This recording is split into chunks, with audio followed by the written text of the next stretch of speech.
राधे राधे दोस्तों, जय श्री कृष्णा, श्री शिवाय नमस्तुभ्यम। तो आज हम देखेंगे कि अब हम अपनी पूर्णिमा व्रत में कैसे पूजा करते हैं। तो सबसे पहले हम अपने ठाकुर जी को जगा देते हैं। उनको दूध और पानी या फिर बादाम वादाम कुछ रख के या गुड़ रख के उनको पानी पिला के फिर हम सबसे पहले सूर्य भगवान को जल देते हैं। इसके बाद तुलसी मैया को और फिर नारायण भगवान को केले में जल देते हैं। तो दोस्तों, उस दिन पूर्णिमा के दिन ये ध्यान रहे कि थोड़ा सा हल्दी और कच्चा दूध गाय का डाल के ही तुलसी और केले के वृक्ष में जल दें। फिर हम आ जाएंगे घर में। तो सबसे पहले आपको दिखाते हैं कि मैं सबसे पहले अपने लड्डू गोपाल को स्नान कराती हूँ। तो सबसे पहले शंख यदि घर में हो तो शंख तो रखना ज़रूरी है। यदि हो तो सबसे पहले अपने ठाकुर जी को उससे 5 बार हम स्नान कराएंगे जल लेके। इसके बाद फिर हम अपने ठाकुर जी को पूर्णिमा के दिन पंचामृत से स्नान ज़रूर कराएं। तो फिर मैं भी अपने ठाकुर जी को देखिए सबसे पहले पंचामृत से स्नान कराई, फिर इसके बाद उनको अच्छे शुद्ध जल से, और मैं थोड़ा सा वृंदावन से जल मंगाई हूँ मथुरा से, तो वो भी जल पानी में जल में मिला के उससे अपने ठाकुर जी को स्नान कराती हूँ डेली। और फिर इसके बाद मैंने अपने ठाकुर जी को अच्छे से सूखे तौलिए में पोंछ लिया है। फिर इसके बाद हम उनको इत्र लगाएंगे। तो दोस्तों, इत्र गर्मी के हिसाब से गर्मी वाला लगाएं और ठंडी के हिसाब से ठंडी का। तो ये मैंने केसर का इत्र लगाया है ठंडी में। अपने ठाकुर जी को सबसे पहले तैयार कर लेते हैं हम। इसके बाद मैं तैयार करने के बाद सर्वप्रथम उनको आसन दे के बिठा लेंगे। फिर इसके बाद सबसे पहले दीप, घर में कोई भी पूजा शुरू हो तो सबसे पहले हमको दीप प्रज्वलित करना होता है। तो मैंने यहाँ पे, मैं दिखाई नहीं हूँ दोस्तों, यहाँ कलश स्थापित की हूँ, फिर लक्ष्मी गणेश को स्थापित की हूँ, फिर नारायण भगवान को, और लड्डू गोपाल हों तो उनको अपने घर में विराजमान करिए। यदि लड्डू गोपाल नहीं हो तो कोई भी फ़ोटो या चित्र रख के श्री नारायण भगवान की पूजा पूर्णिमा के दिन होती है। दोस्तों, उस दिन भगवान शिव की भी पूजा होती है विधि विधान से। यदि कहीं भी अगल बगल में मंदिर या कोई भी छोटा शिवलिंग हो घर में हो तो भी तो सबसे अच्छा है। यदि नहीं है तो बाहर किसी मंदिर में पूर्णिमा के दिन भगवान शिव की भी पूजा ज़रूर करें। तो सबसे पहले हम लक्ष्मी गणेश को स्नान कराएंगे, फिर अपने नारायण भगवान को थोड़ा सा जल कलश के यहाँ गिराएं।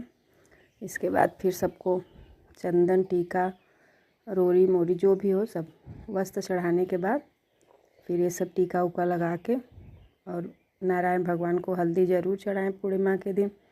तो मैं अपने विष्णु भगवान को हल्दी का तिलक करूँगी। फिर इसके बाद गुलाल यदि हो तो पूर्णिमा के दिन गुलाल शुरू हो जाता है लगाना माघ पूर्णिमा से, तो हमको गुलाल ज़रूर लगाना चाहिए। फिर इसके बाद गुलाल लगाने के बाद जो भी आपके घर में फूल पत्ती जो भी हो, माला फूल, वो सब भगवान को समर्पित करेंगे। नारायण भगवान को लाल चंदन, पीला चंदन, और फिर इसके बाद हल्दी को तो बता ही हूँ। और इसके बाद माता रानी को सिंदूर लगाइए। कलश को भी सारी चीज़ अर्पित करना चाहिए, जैसे चंदन, गुलाल और सिंदूर। कलश यदि बहुत ज़्यादा घर में गरीबी का वो हो, धन का आगमन बंद हो गया हो, तो कलश पूर्णिमा के दिन ज़रूरी होता है। तो इसलिए हमको कलश स्थापित करना चाहिए पूर्णिमा के दिन।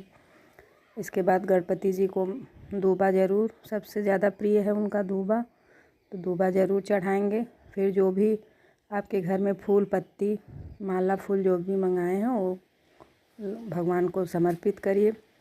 यदि नहीं भी है तो कुछ भी कोई बात नहीं है, भगवान दिल से प्रसन्न होते हैं, माला फूल से नहीं।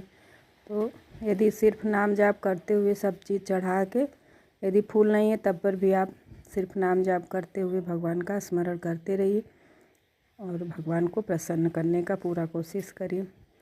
और ये पूर्णिमा के दिन विष्णु भगवान का तो सबसे पसंदीदा मंजरी है और तुलसी पत्र, उसके बिना तो उनकी पूजा अधूरी है। तो हमको तुलसी पत्र, तुलसी मंजरी, ये सब तो भगवान को समर्पित करना ही है। बृहस्पतिवार के दिन, पूर्णिमा के दिन, एकादशी के दिन यदि तुलसी पत्र और तुलसी मंजरी मिल जाए तो सबसे बहुत ज़्यादा अति उत्तम है। इसके बाद अपने ठाकुर जी को हम भोग लगाएंगे। सबसे पहले हम लक्ष्मी गणेश को भोग लगाएंगे, इसके बाद भगवान श्री हरि नारायण को। यदि पूर्णिमा के दिन भगवान सत्यनारायण की भी कथा होती है और पूर्णिमा व्रत की भी कथा मिलती है बाज़ार में। तो जो आपका मन हो वो किताब से आप पढ़ सकते हैं। तो भोग में पीला चीज़ का कुछ बना लें, यदि नहीं बना पाते हैं तो बाहर से लड्डू उड्डू।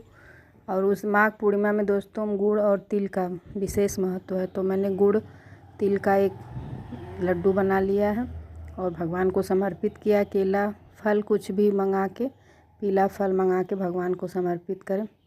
इसके बाद पूर्णिमा व्रत कथा पढ़ें, सत्यनारायण भगवान की कथा पढ़ें और फिर इसके बाद हम आरती करेंगे भगवान नारायण की। ओम जय जगदीश हरे वाली आरती मैं पढ़ती हूँ, आप लोग जो पढ़ते हैं वो बताइएगा। आरती करने के बाद 4 बार पानी से आचमनी करेंगे और फिर आचमनी करने के बाद भगवान को आरती देंगे।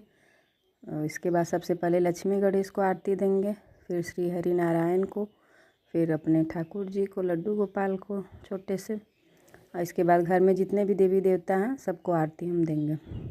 दोस्तों उस दिन भगवान शिव की भी विधि विधान से पूजा होती है और रात्रि में हमको जल